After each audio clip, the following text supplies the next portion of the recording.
Hello viewers, कैसे हो आप सब। आशा करती हूँ कि आप सब बहुत अच्छे होंगे।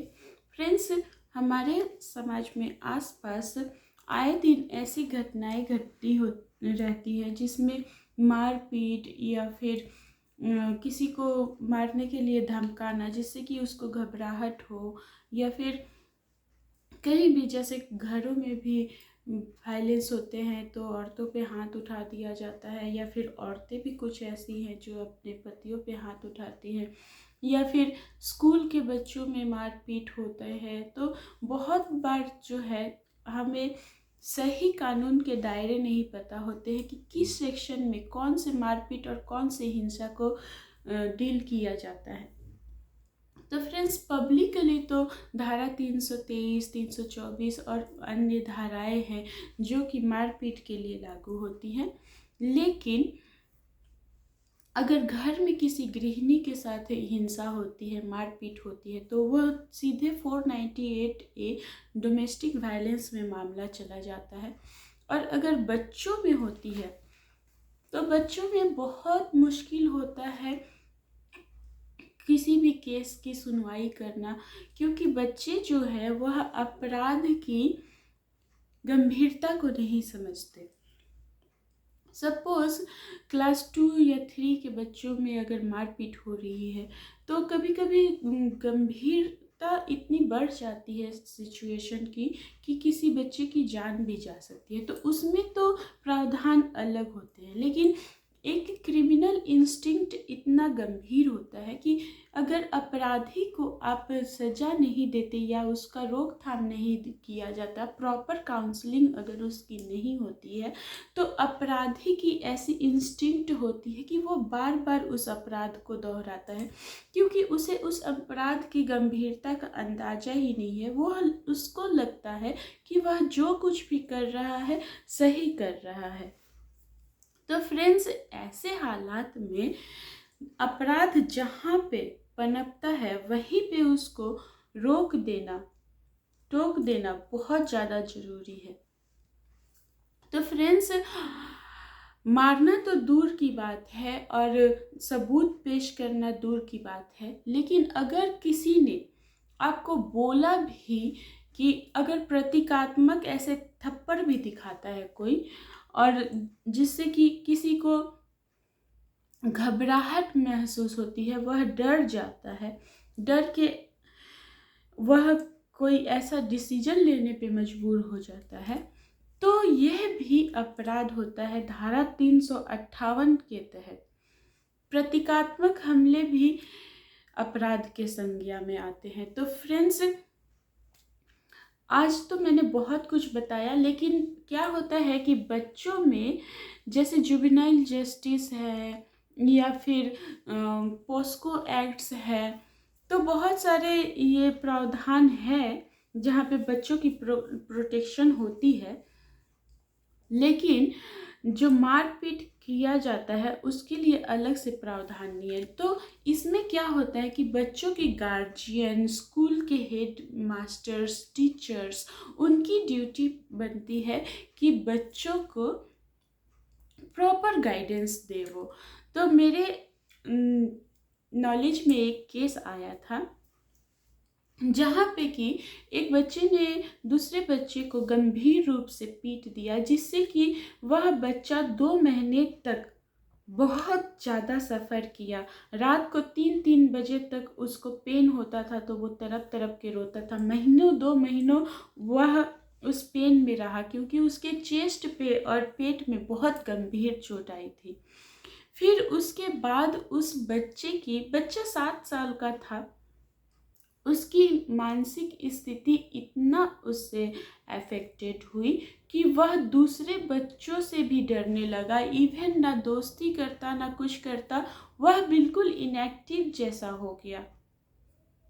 तो फ्रेंड्स, हम बच्चों को सिर्फ पढ़ाने का ही हमारा ड्यूटी नहीं है, बच्चों की ओवरऑल डेवलपमेंट भी बहुत ज़रूरी है। उसकी पर्सनालिटी डेवलपमेंट, उसका लोगों से मिलना जुलना, खेलना कूदना, सब कुछ ज़रूरी है, जो कि वो बच्चा बिल्कुल इनएक्टिव हो गया। सोचिए 7 साल के बच्चे के मन, दिल दिमाग पे, उसके मन पे क्या असर हुआ है। इवन जो बच्चा हमला किया था वो भी बहुत बड़ा नहीं था, 9 साल का था। लेकिन जब कंप्लेन किया गया तो वह बच्चा थोड़ा मेंटली डिस्टर्ब था, क्योंकि उसके जन्मते ही उसकी दूसरी बहन का जन्म हो गया, जिसमें कि उसकी दूसरी बहन को बहुत प्यार मिलने लगा। तो वहाँ भी वो अपने फैमिली बैकग्राउंड में वो जो जिस बच्चे ने मारा था वह डिस्टर्ब था, और प्लस उसके दोनों माता पिता जो है वर्किंग है, तो उसको टाइम नहीं देते थे। तो वो वैसे ही उसको काउंसलिंग का अभाव है, प्यार का अभाव है, उसके पास उसके अंदर एग्रेशन है। तो ठीक है, उसको अलग से वो काउंसिल करे, लेकिन इसका ग्राउंड वो ये नहीं बना सकते कि वो जाके अपने स्कूल में बच्चों पे एग्रेशन निकाले। जब उसको पूछताछ की गई तो बच्चा जबकि बोल रहा है कि हाँ, दूसरे बच्चों ने कुछ नहीं किया था, बस इसको मारने का मन हुआ तो इसने मार दिया। बताइए फ्रेंड्स, ये कितनी गलत बात है। और उसमें उसका पेरेंट्स जो था उसने क्या उसको पीछे से बोला कि बच्चे टीज कर रहे थे, इसको फेसेस बना रहे थे, इसलिए उसने मारा। और जब उस बच्चे ने इसको सुन लिया तो उसको भी डिफेंस पता चल गया, अब वो भी वह चीज़ दोहरा रहा है। तो फ्रेंड्स, यहाँ पे आप अगर नहीं जानते लॉ तो आप घबरा जाओगे कि हम क्या करें, इस बच्चे के अगेंस्ट में कैसे स्टेप ले सकते हैं। लेकिन फ्रेंड्स, उसके पेरेंट्स जब ऐसा बोल रहे हैं कि कोई टीज करेगा तो वो मारेगा ही, तो ये सरासर गलती है, ये प्रोवोकेशन है, अबेटमेंट है, जिसके लिए उनको आईपीसी की धारा 119 के तहत 7 साल की सजा हो सकती है, क्योंकि पहले उस बच्चे ने उस क्राइम को कमिट कर लिया है। क्योंकि धारा 108 के एक्सप्लेनेशन 3 के इलस्ट्रेशन ए में बोला गया है कि अगर कोई पर्सन किसी ल्यूनेटिक मतलब जो मानसिक रूप से अस्वस्थ है, जो कि किसी भी कंसीक्वेंस को समझ नहीं सकता और उसके लिए वो डिफेंस नहीं कर सकता, वैसे लोगों को ल्यूनेटिक बोलते हैं। और चाइल्ड, अगर किसी चाइल्ड को अबेट करता है किसी भी ऐसे कार्य को करने के लिए जो लीगली प्रोहिबिटेड है, वो लॉ के नज़रिए से एक्सेप्टेबल नहीं है, ऐसे कार्य को करने के लिए अबेट करता है, तो सिर्फ अबेट करने के लिए अगर वह कार्य जो है नहीं कमिट किया गया है तो भी उसको उसके लिए 3 साल की सजा होती है। और अगर वह कार्य कमिट कर ली गई है, कमिटमेंट जो है वो हो चुका है, तो उसके लिए उसको 7 साल की सजा होगी। तो फ्रेंड्स, ऐसे में गार्जियन की क्या है, वो ड्यूटी है उनको कि वो अपने बच्चे की प्रॉपर काउंसलिंग करे। वो ऐसे ही अपने बच्चे को बिगाड़ के कहीं भी सोशल प्लेटफॉर्म पे खुला नहीं छोड़ सकते। देखिए, यहाँ पे बात बच्चे की नहीं है, वो जब ऐसा उसके इंटेंट है तो वो कुछ भी कर सकता है, और उसको अगर कंसिक्वेंसेस की ग्रीवियसनेस उसको पता नहीं है तो आज उसने मारा है, कल वो मर्डर भी कर सकता है। तो इसके लिए तो कोई पेरेंट चुपचाप नहीं बैठेगा। तो आप इसके अंतर्गत ऐसा स्टेप ले सकते हैं। और रही बात जो घर में औरतों के साथ बहुत बार मारपीट होती है, तो उसके लिए अगर आप केस करने जाओगे तो डायरेक्ट आपका केस डोमेस्टिक वायलेंस में जाता है, जिसमें कि उस औरत के हस्बैंड और उसके परिवार वालों पे जाता है, केस मामला होता है। और अगर कोई बाहरी इंसान उसको आता है, घर में पीट के जाता है, तो वो भी सेक्शन 328 के अंदर जाता है। और अगर कोई किसी को ऐसे ही मारपीट करता है तो वो भी सेक्शन 323 में जाता है। और कोई किसी को बस मारने के लिए इशारा करता है तो वो भी सेक्शन 358 में जाता है।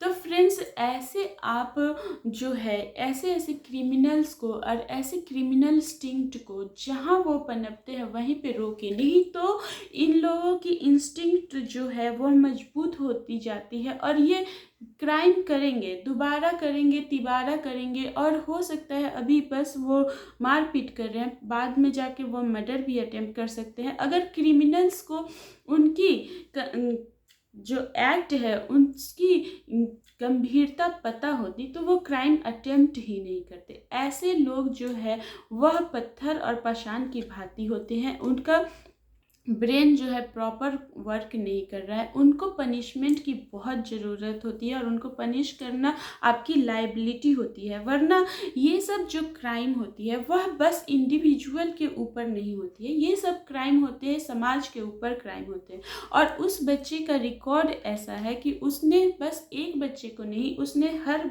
बच्चे को बार बार पीटा है, बहुत सारे बच्चे को पीटा है, जो कि रिपोर्ट में आई है इन्वेस्टिगेशन में।